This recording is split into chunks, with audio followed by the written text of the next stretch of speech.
Legend has it that it was written by the Dark One. The Kinonomicon ex mortis. Roughly translated. Good movie. Of the dead.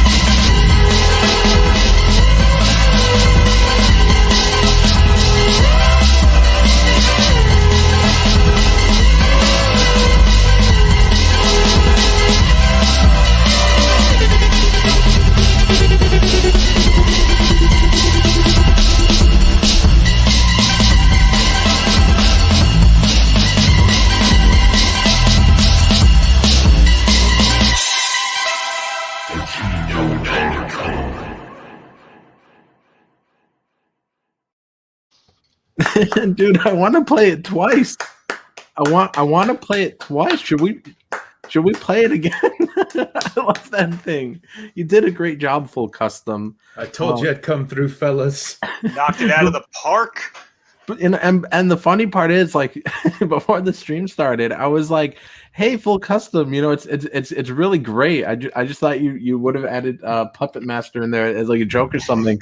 And Full Custom's like, "Oh, well, I don't know. I just used whatever I had lying around. I wasn't looking for any footage." I was like, my heart broke. I was like, next time it'll be all Puppet Master.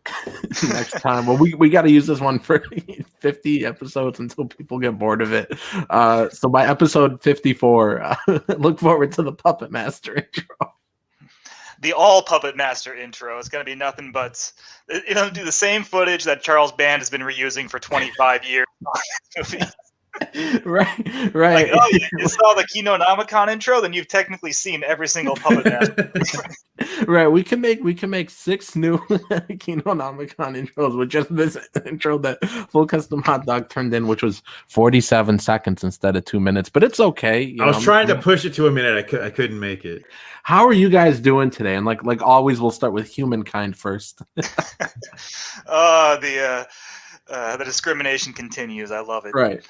Yes, I'm doing fine. I managed to watch 3 horror movies over the weekend, so I've got a little bit to discuss. There, 2 of which I'd seen before, and only one that I hadn't. So, only one of them was new to me, but that's okay. And how are you doing, Full Custom? I'm pretty okay. I watched some movies, and some of them kind of suck. So you sounded so uncomfortable. You're like, I'm okay. I'm pretty okay, guys. I'm on a bunch of Valium. I'm having a nice time. Well, you're probably pissed because of my verdict of Motel. You didn't finish the movie. You don't get to make a verdict. You know, right, you poser? No, it was boring. This is why you don't get jury duty, man. Like, you know, I don't have to see the rest of this trial. I'm just going to say guilty and call it a day. And then we're done. We're out of here, right? No, guys, I was bored out of my mind. I had no clue what was going on. Because you didn't finish the movie. You didn't just see all the plot threads come together at the end there.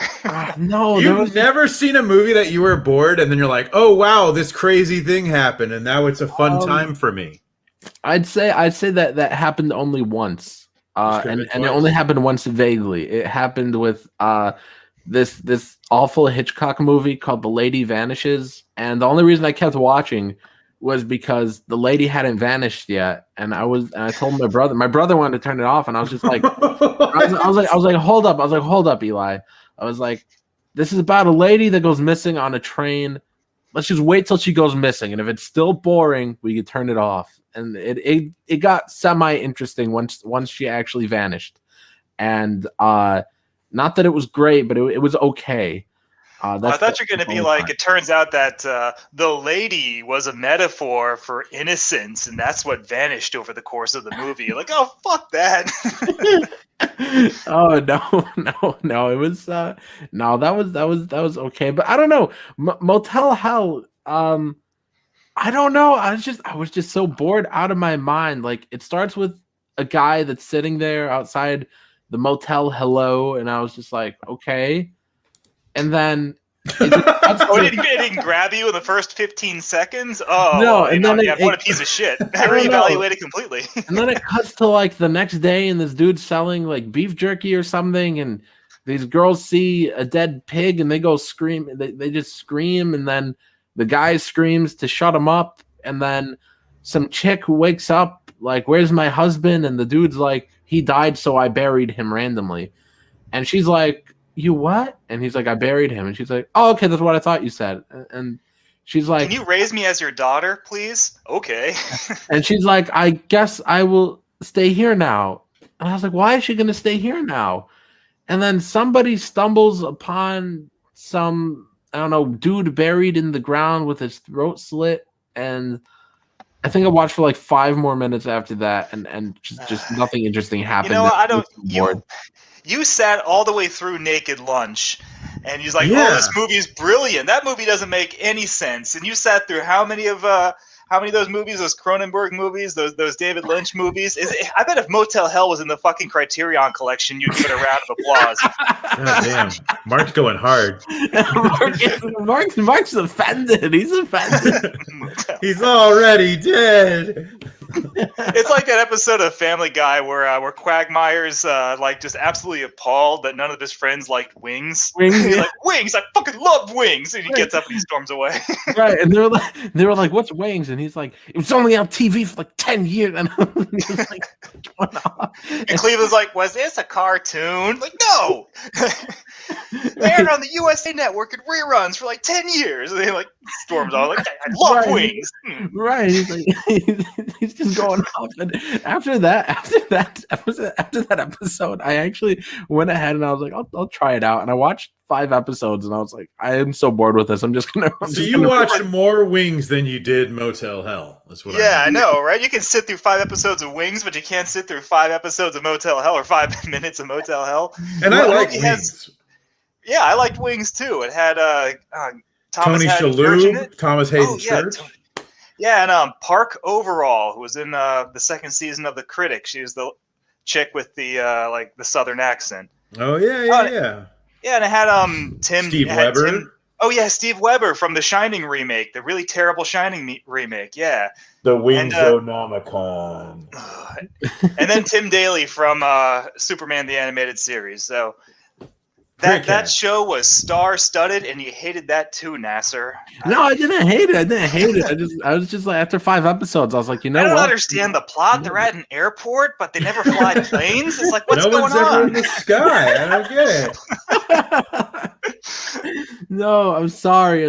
Maybe if it had a Criterion logo on it, the Criterion released their very first TV series. I would love a Criterion release of Wings. That'd be the craziest shit I've ever seen. Well, anyway, Motel Hell. Since you didn't watch it, Nasser, you can just go sit in the corner, and Hot Dog and I talk about. All right, so Motel Hell. The greatest chainsaw fight ever to me is in Motel Hell. You know, it actually beats Texas Chainsaw Massacre 2, which is a tall order. But my favorite thing about the chainsaw fight at the end is that they're wearing the giant pig's head. And so no matter how many times they hit him in the head with the chainsaw, they can't get through the hide of the pig's head. So it's like they're invincible. It's like the boss battle. It's great. No, it's so great. Yeah, that's the best part. That's what I was hoping. I was like, Nasser will appreciate this chainsaw fight, I think, above all else. And like Phantasm 2 has a great chainsaw fight also, right? But this still trumps it because of the pig's head. Right? Yeah. And I like that chainsaw fights in horror movies are always treated as boss battles. They come at the end of the movie. It's like, the Phantasm 2 one was against that giant Graver, the zombie in the gas mask. Mm-hmm. And so that's Reggie's boss battle at the end of the movie. At the end of Texas Chainsaw Massacre 2, that's Dennis Hopper's boss battle against Leatherface. And then this one at the end of Motel Hell. I think the only time a chainsaw fight isn't a boss battle is in Army of Darkness, where the chainsaw fight's at the start of the movie. Sort of in Mandy also. It's like second or third to last guy. Dude, I love that. You can borrow one of my 5 copies. Is this like your Bible literature? You just stand there in the street corner like, have you heard the good word today, gentlemen? You give them hand them copies of Mandy. 5 copies. Mark, what's the movie you have like 5 or more copies of? Like at one time, no movie. Yeah. No movie. Now, what do I? There's no movie that you'd be like, I own multiple editions of this movie because I love this movie. I've never owned more than two editions of a movie at the same time. Like Ghostbusters, I own 2 copies of. I have the DVD and the Blu-ray, and Godzilla, like the original 54, I have 2 copies of. I have the Godzilla I have 3 copies of. I have the classic media edition. I have the original Criterion edition, and then I have that Criterion box set with the Showa film. So I guess I got 3 copies of Godzilla. But yeah, like Evil Dead 2, and Army of Darkness I've bought at least 5 times, but I don't have all 5 of those copies all at once. For me, I think Psycho is the one I had the most copies of, because first I got it for like $3 at Half Price Books, and then I saw a much cooler steelbook at Best Buy, so I was like, you know what, I'm going to buy the steelbook even though I had the Blu-ray. Then I got this box set of Hitchcock movies, and Psycho was in there, of course. Then when I wanted to watch the Psycho sequels, I bought the box set, and of course Psycho was in it. And then late last year, I got the new 4K of Psycho. I got 5 copies of Psycho. Damn, man. Do you have that uncut German one or whatever? Yeah, that's the 4K. Okay. Is it worth it? I mean, I didn't watch it yet, but I pretty much know what the footage is. I like my brother. So there was, my brother from Hitchcock Psycho, there's cut footage that was put back in, like 5 seconds. And I think it only aired on like German TV or something. Yeah, what is it? What's the footage?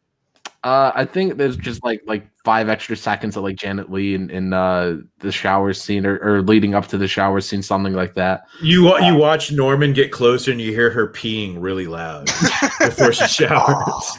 But no, when I bought that, and I was explaining it to my brother, I was like, yeah, there's like 5 extra seconds, and my brother, he gave me this look, like he was done with me, and he's like, do we really need to see 5 extra seconds of Norman like cleaning up blood or something? That's how I felt when I finally saw the uncut version of Friday the 13th, the first one.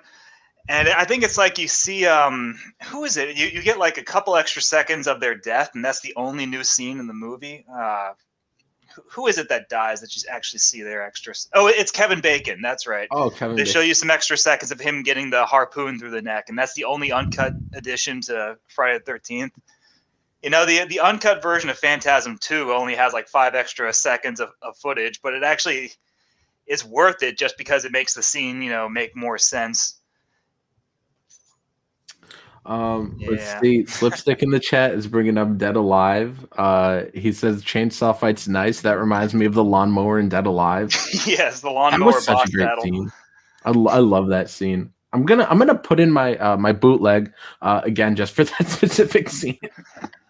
Oh, by the way, you mentioned Psycho. I forgot. So I did watch Psycho 2, the Scream Factory Blu-ray. Ooh. So I watched that as well. So I actually watched 4 movies over the weekend. There you go. I should have got that Blu-ray when it was on sale, but I was like, I want to get so many movies that I haven't seen yet. And then I ended up with Motel Hell. I could have had Psycho 2. Well, it's got a couple. It doesn't really have that many special features on it. It's got like an audio commentary, and it's got the TV spots and the trailers and like a still gallery. I never ever look at the still galleries. They're on every DVD I own, and I never. They're usually pretty shitty, I think. I know. I don't. Still galleries sound like a cop out. Like here's a image of like this guy standing here. Like there's been a couple releases though where I kind of looked through them, and I think it might have been Arrow or somebody, and they had makeup tests, which were kind of cool because it was a special effects heavy film. I don't remember what movie it was, but that one was actually worth going through. So if anybody knows whatever I'm talking about, look at it. The only still gallery I think I like deliberately looked through was on my Godzilla versus Megalon DVD, because the still gallery was unlicensed when I think it was Media Blasters or Tokyo Shock, one of them. They released Godzilla versus Megalon, and they didn't pay Toho the extra money for the still gallery. So Toho made them recall the DVD and re-release it without the still gallery. And I accidentally got a copy. Amazon accidentally sent me the recalled DVD. So it's like a collector's item. But I was like, oh, shit, I'm not supposed to see this still gallery? I wouldn't have looked at it otherwise, but all right, since I'm not supposed to have it. And it's actually a pretty cool still gallery just because it's got the manga and the comic books in it. Like there's Rad. Godzilla. Yeah, there's a backwards. Yeah, the manga. Well, I mean, it's the manga, so it's got some. It's backwards. yes, that's how you're supposed to read manga. You're supposed to read from right to left. I hear not many people know that somehow. But yeah, it's got like there's a Godzilla versus Megalon comic that was like given out in theaters when it was released in the U.S. Whoa. Where, yeah, so it's got that on there. It's got a whole bunch of shit. So it's actually a pretty cool still gallery, you know. Yeah. You know, the great thing about Psycho 2 is that, like, okay, in the first one, Norman, you know, he's crazy and he kills a bunch of people, and then they're just suddenly like, oh no, he's good now. Let's let him work at the little diner. Well, that makes sense at the end of the movie when you find out that the lady who hired him at the diner at least says that she's his real mother, and then you find out in the third one that she was just crazy. Right, but oh man, I love that movie so much. I love just that Anthony Perkins just I don't know, he just gets right back into the role. I love the performance so much. Like he plays it straight in a movie that I could totally see if they had went with somebody else. Like if he didn't return, like I could see it being so goofy. But yeah, they could have recast by that point because it was 20 years later. They could have gotten a different actor. It's like, Norman, you've aged so much. Yeah, Norman, you're so fucking buff. Holy shit! Yeah, right. No, he had passed on the role, and then he read the script and he was like, you know what? Yeah, I'll do it. Sure. You know, that movie shouldn't have been as Holland good as it wrote is that. for sure. It's amazing is that it didn't have to be as good. And rewatching it, it's 2 hours long. It's a little longer than it needs to be. I was kind of like, okay, you know, I'm going to pull a Nasser and quit this movie. Oh, wait, no, I won't, because you don't do that.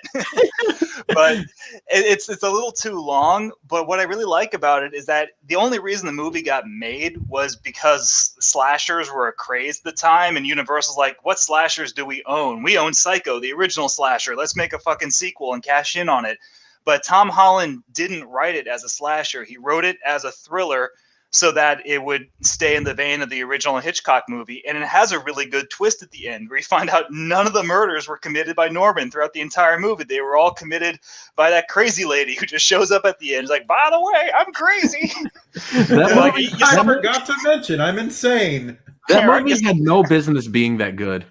It's really a surprise movie where now Psycho 3 is the one that's just like a straight up slasher movie where it's just Norman killing people. And I like Psycho 3. Psycho 3 is fine. But that's if you want to see, you know, what would Psycho be like if it was just an 80s slasher flick, you kind of got to skip to Psycho 3. Yeah. I originally stayed away from it because, well, first of all, it was spoiled for me. So I went into it spoiled. And then I didn't even know that Tom Holland had written that movie. I just knew it just existed. So I was just like, a sequel to Psycho 20 years later. I'm like, a sequel to any Hitchcock movie 20 years later. I'm like, And then I finally watched it and I was like, oh my goodness, I was missing out. And then you went and you watched The Birds 2 Land's End and you realized, oh, never mind. Usually Hitchcock sequels fucking suck. I'm avoiding The Birds.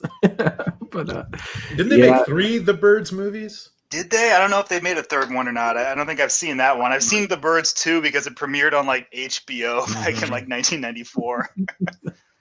Oh man, I saw a review of Birds 2, I think from Cena Massacre, where there's like the mayor who's like also the town doctor or something. Yeah. And he calls like the bar his office or something, or his second office or something. Like it was so stupid. They really, really wanted to push like, hey everybody, did you know this is a small town? Want to know how small it is? Like the mayor is also the doctor and his office is in a bar. That's how small our town is, everybody. Like, okay, we fucking get it. It's a small town. And Tippi Hedren's back, but she's a completely different character. Oh, I hate it when movies do that, where it's like they couldn't get the rights. It's a sequel, but they couldn't get the rights to the first film, but they got one of the actors back, but the actor can't play the same character from the first film because they couldn't get the rights. That was like Critters 5 had to do that, where they got Dee Wallace back, but she couldn't be the same character she was in Critters 1. So she's like, oh, everybody in town calls me mom because, you know, they all love me that much. I'm not a specific mom necessarily, but I'm a mom. Wait. She doesn't play the same character in the new Critters? They have to imply that she's the same character, but they can't outright state that she's the same character from Critters 1 because rights to Critters 1, it's fucking stupid. And that movie's just awful. All that, the Critters attack and that Critters web series, like, they're just fucking awful. A lady fucks a critter in one of those. I can't remember which one. But in the fourth one. In the fourth, no. Yeah. The series. The series. Yeah, the series. Was it?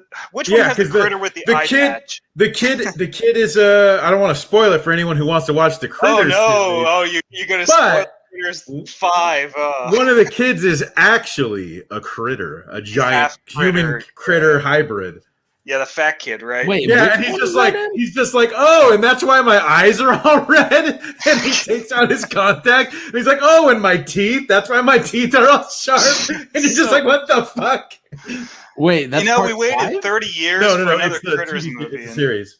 Yeah, I get them mixed up because I watched. They both came out like right at the same time, but they were made by different people in different studios that somehow managed to split the rights on Critters. Because I just all of a sudden at the same time there's a huge demand to make more Critter shit. I was like, okay, well, one of these has to be good, and then neither of them were any good. And I'm like, oh man. Well, I think the Critters series debuted on like Verizon or something. It was supposed to be one Sci-Fi? I can't remember. It was something weird. I think it was a mobile network because I remember there was a bit when mobile networks were like, yeah, we've got TV also, and you can watch it wherever because the episodes are like 10 minutes long or 8 minutes long. They're super short. You can watch this on your phone. This is the size of a postage stamp. Maybe you won't notice how fucking awful the movie is. Oh my goodness. We waited 30 years for another Critters anything, and we got that. It's like, what a bounty. We're getting a web series and a 5th movie. Like, oh man, it's the Critters Millennium. It's the Dude, like, getting a web series of anything was never really good. Except the Mortal Kombat web series was pretty good. If you right? So Phantasm 5 was originally shot to be a web series, and then Don Coscarelli was like, you know what, let's just, I don't want to do this. Let's just make it a movie and then say it's all over. You guys know what I watched that I absolutely loved was 10 to Midnight. I've never seen that. I always thought that was about a guy who killed people because he got a boner. And I thought it was weird that you were complaining about boner films last time. And you're like, hey, but you don't see boner film. But you don't see it. But wait, no, Mark, you've never seen 10 to Midnight? Is that the one that has the VHS box, which is the blonde lady falling into a clock that's on fire? No, that's after midnight. After midnight. Okay, then that's the one I'm thinking of. Then no, I have not seen 10 to Midnight. This has a naked man on the cover. And I'd rather watch After Midnight. Thank you. Well, no, now we can't even talk about it. Oh, sure we can. No, I want to hear about all this this boner movie thing. No. Unless it's got some sort of like kick-ass spoiler that's better than the fat kid was a critter all along. If it's better than that, then don't spoil it for me. But if the twist is this killer has 2 pairs of butt cheeks. Yeah, right. Oh, the movie's called 10 to Midnight. Is a twist that the killer was a clock all along. Oh shit! Didn't see that. The killer was a clock all along. That's a great because he's got a clock in his cock. That's why he's got a boner that kills people. Because 10 to Midnight slang for getting a chub, right? Isn't it? No, it is now. That's what I thought it was. Yeah, that's what I'm going to call it from now on. Hey guys, I'm sporting a real 10 to Midnight in my pants. You tell your friends that? You're telling people this. You gotta be kidding me. But no, the killer was a clock all along. That's gonna go into a book somewhere. That the killer was a clock. Yeah, I don't know where, but one of these days, you guys are gonna open one of my books. You're gonna read them. You'll get to the end, and then at the end, the last sentence is gonna be like, "And the killer was the clock all along." It's kind of, well, it's kind of been done before. One of the shitty straight-to-video Amityville sequels was like, the house was the clock all along, and the house was killing people. Oh my goodness! I bought that Cursed Collection set, and all I know about that set at all is that you told me one time like the ironing board becomes a killer. It was the lamp. There's a lamp that's a killer. So after they burned down the Amityville house in the 3rd movie, like 4 of the sequels after that are the Amityville yard sale, where like objects from the house like wind up in other people's houses and like pass the curse along. So there's a cursed lamp, there's a cursed mirror. Isn't that the setup too? Is that there was like an Amityville yard sale or something? One of them legitimately is a yard sale where someone, I'm pretty sure it's the lamp. I think that's the lamp. I can't remember how the clock and the mirror wound up in the other houses, but the lamp was definitely bought at a fucking yard sale. Oh my goodness! I still have to see the third one. I've only seen the first 2. Is the third one the dollhouse? No, that's like the 8th one. The third one is Amityville and Amityville 2. Like those are the only. I get all of them confused except there's so the name Amityville is public domain. Anybody can use it. So there's technically like 50 Amityville movies, but like ones that are like legitimately licensed from the J. Anson novel. I think there's like 9 or 10 of those. Lord Nemesis says, "Hey Nasser, how much?" And then says something in Spanish. I don't know what that means. Mark, you know Spanish, don't you? Okay. You get that part right. Yeah, right. Me llamo S. Mark. Like, that's good, but you don't have to say the S. You just have to say me llamo Mark. Oh, and that's the only part of my Spanish class I remember. Yeah, I failed Spanish. I took Japanese. I don't know Spanish. Did you really? Yeah. Oh. Isn't that why you asked me if that person pronounced seppuku right? I think you just assumed you were I thought you were just a weeb. A big weeb. I thought you knew because you're a weeb. Like you knew just by watching I'm not a weeb. No, I just watch Power Rangers. No, we consider a slur yet? You watch a lot of anime, so I just thought you picked up some words. It's funny. I watch like basic bitch anime, like Cowboy Bebop and Ninja Scroll. I watch like boomer anime. I don't watch like so Tim is the one who watches like Bakugan and all that. Bakuman or I don't know. Right, like super probably Bakugan. The one about the people, the one that's the manga about people making manga. I don't know if that's Bakuman or Bakugan, but I still haven't read it. I don't know. But we're not here for weeb shit, man, unless it's Devil Man. We're here for what did you watch, Hot Dog? I watched. Okay, so I'll talk about the good movie I watched. It was a Netflix exclusive called His House. I don't know if you guys heard of it. I think it's from the UK. I've heard everyone say how good it is, and I'm just like, well, and the reason I haven't watched it, well, first of all, I don't like to stream, but second of all, I just hear His House, and it just sounds so awful. And I'm like, don't think of Her Story, which is like, it's not history, it's her story. Right. And then everybody clapped. Yeah. Well, I thought it was like, oh, I'm up in His House. Well, but that's not it. Oh my God, no.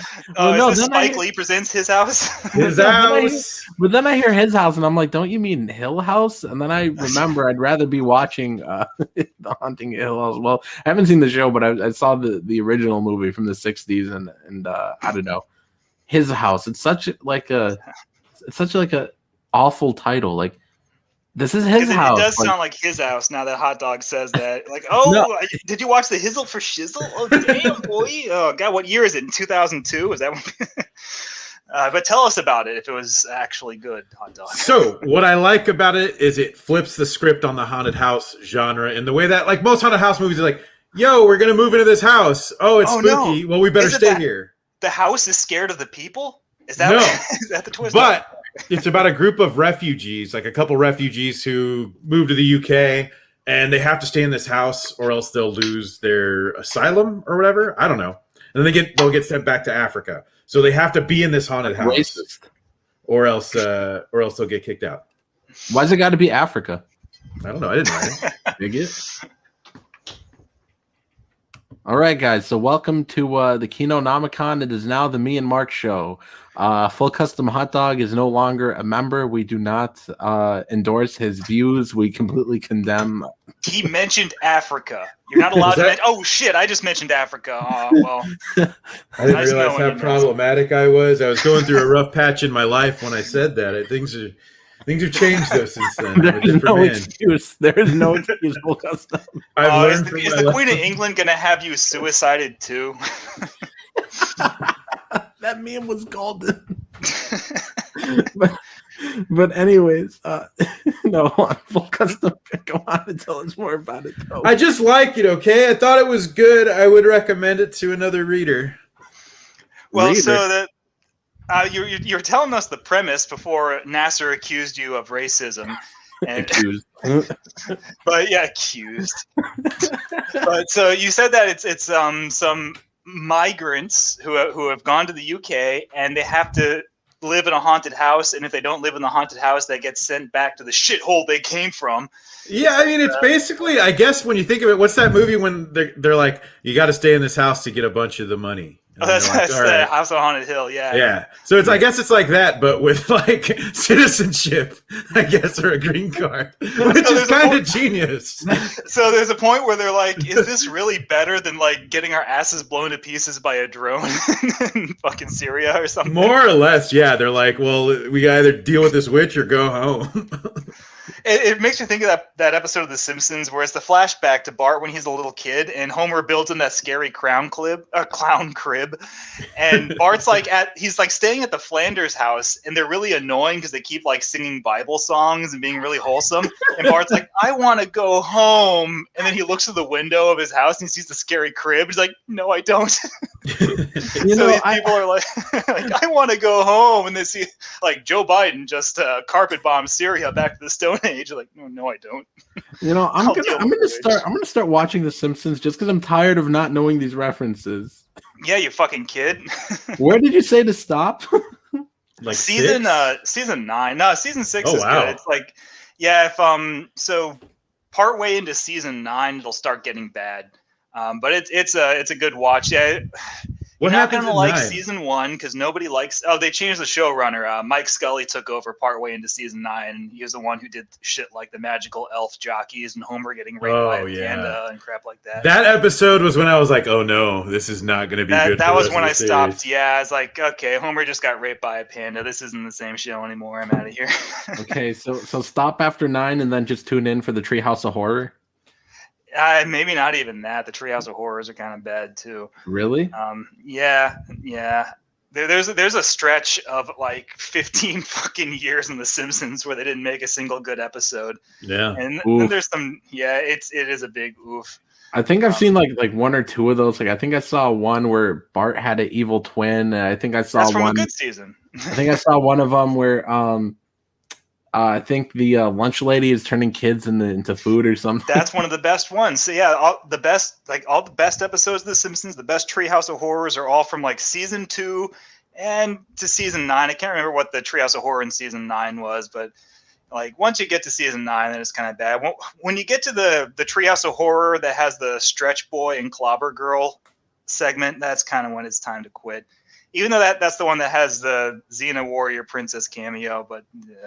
The main reason I haven't started watching it, even besides the fact that I don't like to stream, was because you said something about like, oh, Disney Plus like cropped it, so like you miss out on some of the. I heard they fixed that. Oh, yeah, they should have fixed it by now. Yeah, I think they restored the proper aspect ratio, but yeah, that was really bad because Disney Plus had tried to move it to widescreen, but they just slapped black bars on the top and the bottom, which actually cut out certain jokes where you couldn't see what the punchline was. But they got a lot of complaints about that, so I think they fixed it. If you are going to watch The Simpsons, though, season 1 is kind of rough. I don't quit, Nasser. Just don't let him season 1 start at season 1. Right? Go back and watch season 1 if you feel like it, but start at season 3. Season 3 is when Simpsons like really hits its stride and gets really good. Like the softball episode. Like, just start at the softball episode and move forward from there, and then go back and watch old episodes if you feel like it. Okay. Jude Van Alien says season 8, when they gave Skinner his backstory, it goes downhill quick. Ooh, I think that was early in season 9. It might have been in season 8 episode. Yeah, Armin Tanzarian origin for Skinner. Like, oh god, that was the one where it's like, oh, they fucked up. All I know about that dude is the pathetic meme. That one's earlier in the series, and that one's really good. That's is pathetic. Which one is pathetic? I'm thinking of the No Seymour. It's the children who are wrong. That was from earlier. Anyway, we're not here to talk about The Simpsons. Right. We're here to talk about this werewolf movie I watched called Bad Moon, and I couldn't believe how many practical effects it had. It was made in like 1996. And I can't believe they made such a straightforward werewolf movie in the middle of the 90s when no one was making straightforward horror stuff because everybody was trying to be like cute and and subversive with their horror films and trying to put like crazy spins on it. And Bad Moon is just a really there is like no plot. It's just like my brother's a werewolf and he moves in with me and he tries to eat my family, but the German Shepherd kills him first. Like that's the whole movie. It's literally 79 minutes long, and I watched the director's cut. Like the movie doesn't have enough plot to even make it feature length. But the fucking werewolf in it looks so cool. Like the practical effect, the suit and all the animatronics on it looks so fucking good, and they show it off so much. They don't hide the werewolf at all. That, you know, it's actually a really it's not a, I'm not going to say it's like a great movie, but because it's so short and so effects heavy and it shows you so much of the monster and has all the action in it, it's a really easy to watch movie. It's very digestible. It's like Critters or Tremors, where you can just go and watch it anytime if you're feeling bored. Yeah, I saw that in January, and the thing I was gonna say last time when you brought it up, I was gonna say, like, Mark, the first 5 minutes are great and the rest of it is kind of trash. Like, I didn't hate it, but like the first 5 minutes I was on the edge of my seat. Like, it starts with like they're in the middle of the woods and there's like I don't know. There's the indigenous people are there, and then they're in the jungle, and the guy's like fucking his girlfriend, and then the werewolf's like, "Ooh." Well, no, I mean, I was getting into it. Like I thought like it was gonna, you know, be like I thought like the you know, like the people in the woods, like the indigenous people. I was like, okay, like they're gonna play a big part in this. It's gonna be some crazy movie, and then it gets real wild because like within the first 5 minutes, like you said, like they're banging in the tent, and the werewolf just like attacks, and like people are getting torn open, and then he kills the werewolf, and I was just like, oh boy, this is crazy. And then like it gets like really awful. Like it introduces us like the worst characters in the world. So it has a really small cast of just like the suburban family, but the movie's only 79 minutes long. It literally only spends like 10 minutes establishing those characters, and then it's right back to the fucking werewolf again. The hook of the movie, though, and apparently, like the book is the book it's based on is called, I think it's called Thor, which is the name of the dog. Yeah, I think Thor. And it's written. I kind of want to read the book because it supposedly is written from the dog's perspective. What? Because the whole so the whole like hook of the movie is that the only person in the house who suspects that the uncle is the werewolf is the dog. And so the dog is trying to protect the stupid family from the fucking werewolf that's in their house. And they're all like, bad dog. No, like, no treat, Buttons. No treat for you. Right. And the family's like so oblivious. Like, it's like, okay, so the uncle is like camping out in the woods, you know, and then somebody dies there, or maybe even multiple people die there. And suddenly he calls up his sister. Hey, yeah, somebody died here. So I'm gonna move into your backyard. Not even your house. I'm just going to be in the backyard. And then she finds like a whole bunch of suspicious things, like the handcuffs, and then handcuffs and chains. Yeah. And she finds a book. She finds a fucking book on werewolves in his trailer. And he's like, I'm going to go out for my midnight jog. See you later.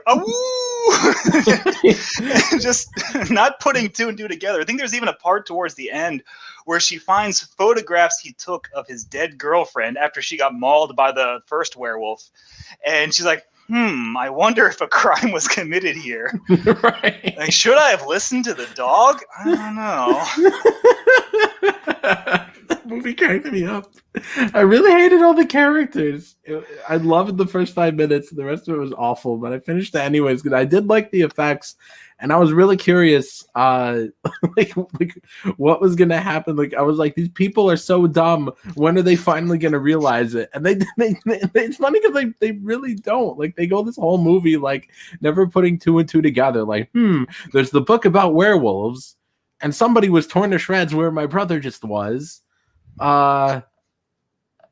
And then that's it. Like she and the dog keeps trying to bite my brother, and the dog just pissed to mark his territory on my brother's trailer, and then my brother pissed over the dog's piss to assert his dominance. No, my brother can't be a werewolf. And then she never sees the werewolf when he's like all huge and stuff, and he's like in the backyard, and he's like screaming at the top of his lungs like, oh, and she's just like, oh, it's probably a raccoon. I was like, no raccoon is like that. So in the third act, and to build tension, what happens is there's this guy who's a scam artist, and so he's trying to like get revenge on the mother because the mother's a lawyer, and so he sneaks onto the property, and he gets killed by the werewolf. And then the dog attacks the werewolf, right? And the werewolf just like hacks the dog up. And this guy's got bite marks taken out of him that looks like he was bitten by the fucking like piranha flower from Mario. He's got this humongous bite. It was like a shark attacked him in the backyard. And the cops show up and see this guy's mangled corpse. It's like, my God, your dog mauled this man to death. So we have to take your dog to the pound and put him to sleep. I'm sorry. And so they take the dog away, and the dog looks like he's been mauled by a bear. He does not look like he's been attacked by like the human defending himself. And like nobody's like putting the pieces together here. And like the little kid who's like he's like discount Macaulay Culkin saves the dog from the pound, and then the dog gets into another fight with the werewolf and like bites his throat out or something. It's funny how the kid like saves him though. Like he goes he goes out in like the middle of the night and he like climbs some fence and like hops over wires and like he's able to get the dog out. Like I forget how he even like picks a lock or something. I was like, how is any of this possible? It was so stupid. Also, stupid Newfies in here with some trivia saying the mother is the grandkid of Ernest effing Hemingway, though. Well, that's true, but I mean, he says though, like as if that like is some redeeming quality. Like no, she had I don't remember anything that she was from, the actress, but she has a weirdly shaped face. My brother said she looked like Michael Jackson. I don't know what it is. I mean, I'm not going to say she was like ugly or anything, but she had just a very oddly shaped face. Maybe she should have played the werewolf. I don't know. So wait, was this movie good or not? I can't tell you were talking about it. I mean, I thought it was a enjoyable movie. I'm not going to say it was like, it's not an American Werewolf in London. It's not The Howling. It's not up there with those in the upper echelons of werewolf cinema. Above or below American Werewolf in Paris? Oh, a lot. Much, much higher than that. Paris, like the worst thing about Paris is all those awful CG werewolves, whereas Bad Moon is just all prosthetics. I'd say Bad Moon is probably it's so the tier that it's on is whatever tier you put Silver Bullet. That's probably where you should put Bad Moon. I'd put Silver Bullet above it, but it's still a recommend. It's a trash movie, but Bad Moon's a recommend. American Werewolf in Paris, though, is that like an actual sequel, or is it just taking the name and hoping you can get a sequel? It takes place in the same universe as American Werewolf in London, but all the characters are different. So it follows the same rules as American Werewolf in London, where that if whoever the guy kills, their ghost follows him around, and the ghosts are like zombies, and they're like deteriorating throughout the movie, and he has to kill the werewolf that's like bit him, and that'll cure his bloodline. So it's got the same rules as American Werewolf in London. It's just, and it's a comedy as well, so it's got a lot of humor. It's just, it was made at a time like in the late 90s where everybody was moving on to CG, but CG wasn't ready yet, so it looks like shit. It just looks awful. So it's the same plot, but just awfully not executed. The same plot. I mean, I guess it's kind of the same plot. It does. But there's like a werewolf cult and stuff. Yeah, there's a werewolf cult and a werewolf dance party and shit like that. Is that why it sucks? The dance party? No, the CG is probably the biggest reason it looks. But as far as like the story though, is the story awful or the story? No, I mean the plot's not bad. The characters aren't too bad either. It's the characters are kind of annoying. They're that American Pie era of comedies. Oh. They're all like, "Yeah, we're gonna get laid, bros. Yeah, time to party down in. We're gonna tame so much strange, bro. We're gonna get so much pussy, yeah." And that's like all they're talking about is just like fucking. Like it gets really annoying. Right. Or all those movies where like the plot is centered around like all those comedies where it's like, we need to get like the fake ID man so we can get the beer man. Yeah, they got the one friend who's a virgin, like, we're gonna get you laid, bro. You're gonna lose your V card, bro. Come on, we're gonna find you some French girls and they're gonna want to fuck you. They're gonna be down to fuck, bro, yeah. And that's of course the main character's like, I don't know, I don't want to have sex unless it's for love. And like, oh bro, no, you gotta go fuck a werewolf, bro, yeah. Oh my god. That would be a much better plot of the movie, by the way, if they're like, we gotta fuck a werewolf on this trip, guys. Okay, that's the plot of my new werewolf book. Oh my goodness! Have you guys ever seen this movie? Has the most like sus name, but have you ever seen the Vincent Price movie, The Tingler? Yeah, a long time ago. That's the one about the like the centipede that attaches to your spine and makes you feel all tingly or something. Yeah, it's got a decent plot, but like it really drags with the first like it's only like I don't know 80 minutes or so, but like the first like probably at least for half the movie, it's just Vincent Price like pondering it's literally Well, just like William Castle movies in general, they don't hold up so well just watching them because they're meant to be like almost like 4D theme park attractions. You know, you're supposed to, like the Tingler, you're supposed to see it with vibrating seats in the theater. House on Haunted Hill was supposed to have that flying skeleton. 13 Ghosts had like the red and blue glasses where you could sometimes see the ghost and sometimes not. You had to know when to put the ghost visor on. They're supposed to be kind of like quasi interactive experiences, but now when you're just watching it on home video, you're just kind of like, oh, this is really fucking boring. No, I mean, it wasn't boring, but I was just like, a lot didn't happen. Like this could have been like a 20-minute short film or something. Is it just Vincent Price talking about like, and so I would come up with a tingle, the great tingling inside of me shall be basically like the first like 40 minutes is him like it's seriously he's just pondering. He's like, there might be something. Oh shit. like, I can't even. He's like, there might be something that attacks us when we're scared or something like that. Why are you making him sound like Igor? I don't know, I'm trying to do his accent. What follows is a terrifying journey into the world of tingling and insects. Everybody in the club get tingled. But he does that thing where he talks like he's talking directly to the audience. He's like he's talking to a character, but the way his dialogue is so awkwardly framed, it's so that it sounds like he's talking to the audience. Like, can you feel it just below you at the base of your spine? Tingling. The tingling is rising. You can feel it now. And then that's when everybody's supposed to be like, oh, currently tucked between your succulent butt cheeks, a tingling shall erupt. And then there's like the most like low budget like tripping on drugs sequence I've ever seen where Vincent Price just like injects himself with some drug that'll scare him so he can find the tingler, and he just like it's him just walking around just literally saying like he's just walking around his lab. He's like, I'm so dizzy. And he opens a window and he's just describing his trip. He's having a bad trip, and he's like, I'm so high right now. He opens the window and he's like, the window won't open, even though it's open. So that's how we know he's having a bad trip. To fight the tingler, I must become tingled. That's the only way. To fight the tingler, I must use my French tickler.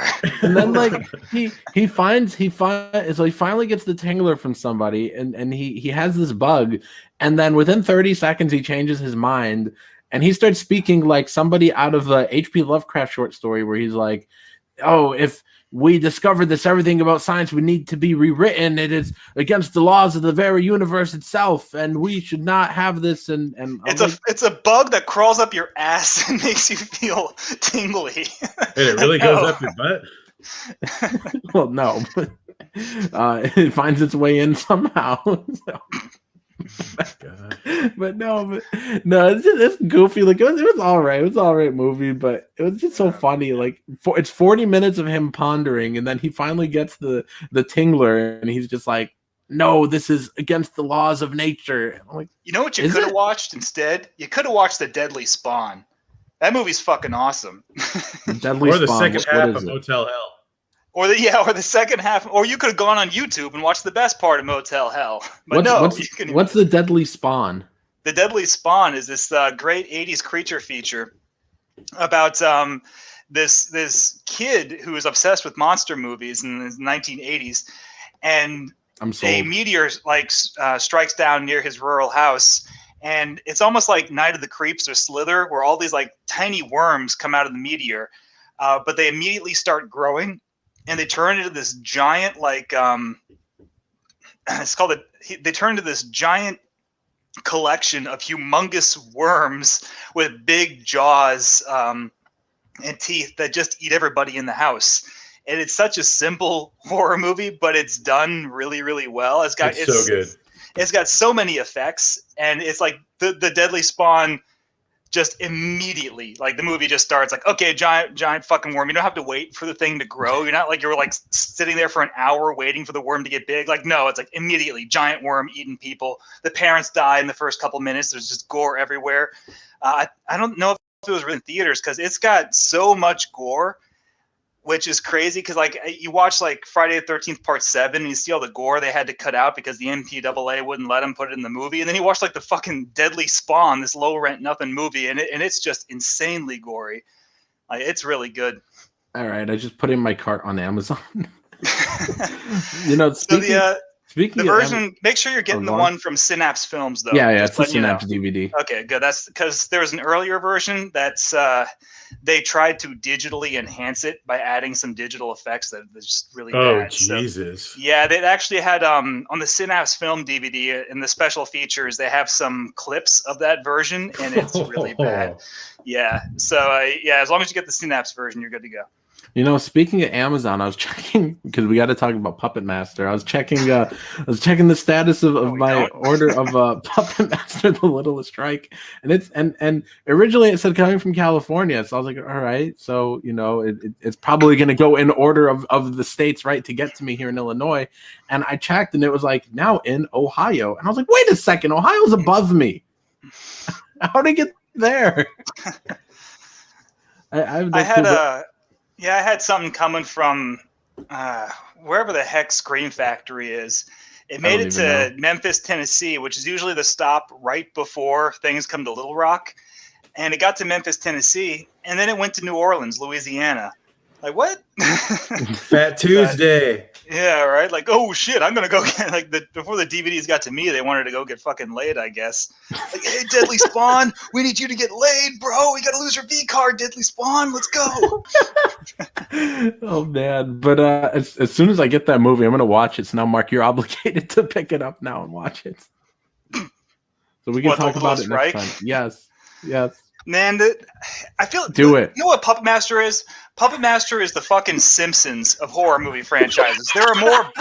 There are more bad Puppet Master movies than good ones at this point. And I'm gonna be damned if I'm gonna watch all the bad Puppet Master movies. I'm not gonna watch all the bad episodes of The Simpsons. I'm not gonna watch all the bad Full Custom said it was good. I like it. It's written by S. Craig Zoller, who wrote Bone Tomahawk and Dragged Across Concrete. Haven't seen either of those, but Brawl and Cell Block 99. Hey, everybody makes mistakes, man. Like, we're just congratulating Tom Holland for writing Psycho 2, and that guy directed the freaking Shining miniseries, that piece of crap. Stephen King liked that version. Stephen King's an asshole. Isn't it weird to me? Like, I got kind of, I don't know. I got a little rustled when Dr. Sleep came out and Stephen King's like, yeah, this is a sequel to my shit, to what I've done. And I'm just thinking, like, it's a sequel to the 70s Kubrick movie, and you hated that. Right? Why wouldn't you make a sequel to your stupid one? He couldn't leave well enough alone. God. He's still, all these years later, 40 years later, and he's still butthurt that people like the Stanley Kubrick version of The Shining better than his fucking book. And I think we've talked about it before. His book is dumb. There's good parts to it, but there's just so many fucking dumb parts in that book. The Kubrick version is just his book, except without the dumb parts. And I think that's what upsets Stephen King the most, is that he realizes that Kubrick did his story better than he did. And he's like, fuck, that's not fair. Right, but he gets millions of dollars from that movie, probably. Right? Like I don't know why he's so upset. I'm sure he still gets royalties from it. And that's the thing, is that that's the hill he always like goes to die on, is The Shining. You don't see him like pissing and moaning about like Pet Sematary 2 and Sometimes They Come Back for More, or The Rage Carrie 2, or Children of the Corn 85. Yeah, right. He never talks about the really genuinely shitty Stephen King movies. He always pisses on the one good one. you know, I think I told you this before. You know how much he dislikes The Shining is in Stephen King's book, The Outsider, came out like 3 years ago. And I read it shortly after it came out. And in it, he even makes a reference to The Shining, to the movie, and somebody says like, "Oh, I hate that Kubrick movie," I'm like, why are you putting this in your book? Like the and dude's everyone been at the for table like 30 said years. The Shining was terrible. And everyone clapped. It was very shitty. Someone remarked. I'm like, dude, hasn't Stanley Kubrick been dead for like 30 years? Like, bro, like chill. And then you're like, and you know what else sucked? Eyes Wide Shut. Fuck that movie. And then everybody was like, yeah, man. And I hated A Clockwork Orange. And oh god, that guy just can't direct for shit. You ever try watching 2001? That's boring as crap. What's up with the monolith at the end? It doesn't make any sense. And in a thick Maine accent, he called him an ass clown. Oh, I watched the Shout. So Scream Factory has like that really nice box set release of Creepshow.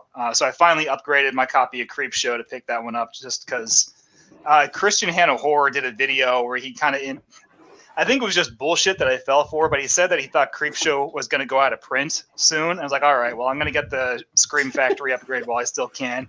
I think he just tricked me into buying it, but whatever. I needed to get it anyway. But yeah, it's a really good set. I watched all the special features on it. They interview like everybody who's still alive. They did an interview with. It's a really good set, but Creepshow is always good. Everybody knows Creepshow is good. Yeah, I can't tell you how many times I hear like, oh, this thing's going to go out of print, I hear, and then it just doesn't go out of print. Yeah, and then the ones that I sleep on are the ones that go out of print, like Sleepaway Camp 2 and 3 or Invaders from Mars or like all these ones that now go for like $100 online. Yeah. Oh, man, the one I missed out on, but I was able to get it eventually anyways, was when Midsummer got that 4K director's cut release. And I saw it, and I was like, okay, I'm going to get it. But just not today. Like I was gonna get it like in a few days, and then it suddenly that same day it sold out. I was like, you got to be kidding me! And it took like probably 6 or 7 months until it was back in print. And they're like, okay, we're selling it again, but people were flipping that thing for like $200 on eBay, and I was like, no, I'm screwed. But luckily I got it. I pre-ordered the Arrow Video Gamera box set, that really humongous one that comes with tons of special like bonuses and stuff. And they actually didn't produce enough copies of that to fill all the pre-orders. And mine was a late pre-order, so I wasn't sure if I was going to get it filled. And so I got mine a month late, but they didn't produce more. So they put out like some new Gamera sets, but not the same one they put out, the really big box special edition one. So I lucked out getting that. But I kind of learned my lesson, is that if I want something, I should just fucking pre-order it because, damn. Well, who knows? Physical media is hard to find now. Who knows? Maybe Charles Band will get lucky and find a bunch of them in his warehouse like he did with the big box VHS. He is quite a mystery. When he completely lied about those, you ever see those? Like there's this. Oh my goodness! I watched a video about this before. Charles Band, I guess back in the 80s or something, they had these like big box VHS of like all the Empire Pictures or whatever, or most of them or something. And they had these fancy big boxes, and then suddenly a few years ago, he's like, "Oh, I found some more of all our best-selling titles. We just had these sitting in boxes in the warehouses. Could you believe it?" And then people bought them, and they were pointing out like all the inconsistencies. Like, no, this is different. This is different. He just reprinted these. He didn't find them, and he completely lied about it. I would expect nothing less from Charles Band. I mean, is anybody really surprised here? So maybe he'll find some more of those out of Princess. It's kind of like he pulls this shit so often. I almost appreciate it about him. Yes. Like it adds like that charm, like a snake oil salesman who you can't hate. You know, it's like So Playmates, the toy company who does the Ninja Turtles toys, they've been putting out reissues of like the classic 80s Ninja Turtles toys. And like, yeah, these vintage 1987 Ninja Turtles toys, just as you remember them, except they're fucking terrible. They did one for like the Splinter that came out in like 1991 when the movie came out. He was called the Movie Star Splinter. He was a completely different mold. He had like flocked fur on him and everything. And the version they put out is just this like really weird, hard yellow plastic thing with like a washcloth taped around it as a robe. And it's like, yeah, it's Splinter, just the way you remember him. That'll be $45. Legend has it that it was written by the Dark One, the Kinonomicon Ex Mortis, roughly translated, good movie, of the dead.